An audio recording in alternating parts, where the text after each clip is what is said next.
Hoy, ito na. Sabi, napana kanina. Eri atin napana eh. Itong isa tayo, no? Itong malaking Eri. Pero ito, mataba ito. yan, mga yan, napapana lahat. Eri na, may tama eri. Eri pa nga eri. Oh. Ay, nabutas. Pakita mo. Idol, ihawin na natin yung napana natin. Okay pa rin. Balik. Yung unang nahuli, yung pula, Eri, pula kanina. Yung una.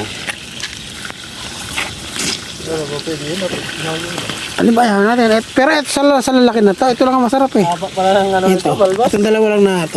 Mataba yan. Akala ko, yan lang dalawa na. Balik na yan. Isa lang. Ano, luto mo sisigang. Boy pa rin. Ano mo kinakain niya, lumot. Sunod-sunod. Patitigas yun. Ito yung sugba dito. Ito na, natuyo na. Puti-puti. Wala nga dito ka. Linis ba? Itlog po, may caviar. Sama na yung itlog. Oo, sama natin yan. Sarap eh. Yan ba yung dalawang maganda rin eh? Ano kasi yan, idol? Sarap no? Nalaglag, umuwi ng Pinas. Marami. Sipot. Sabi mo kasi yung bay. Pante siya na pagdating nun sa Pinas, tuloy-tuloy pa rin yung ano niya. Para. Kapa. Tingnan natin kung ano lasa. Ay, wala pa sasawa na yan. Wala pa. Tamaan ng maayos kasi wala na eh, kadili ko na eh. Oo, lumilit ko. Lumilit ko na.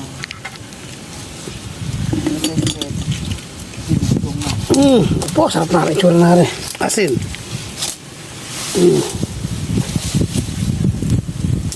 Oh.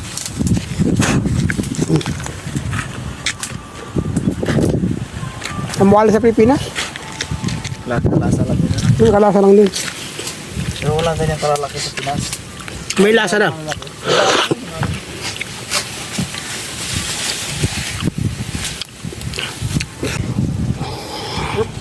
Tinanggal ko pa lang kasi wala nang ano. Harisa.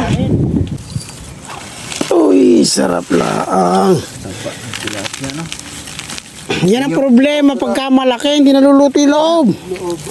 Ganun talaga yan. Labas lang naluluto. Baby. Maliit pa nga yung kinuha mo.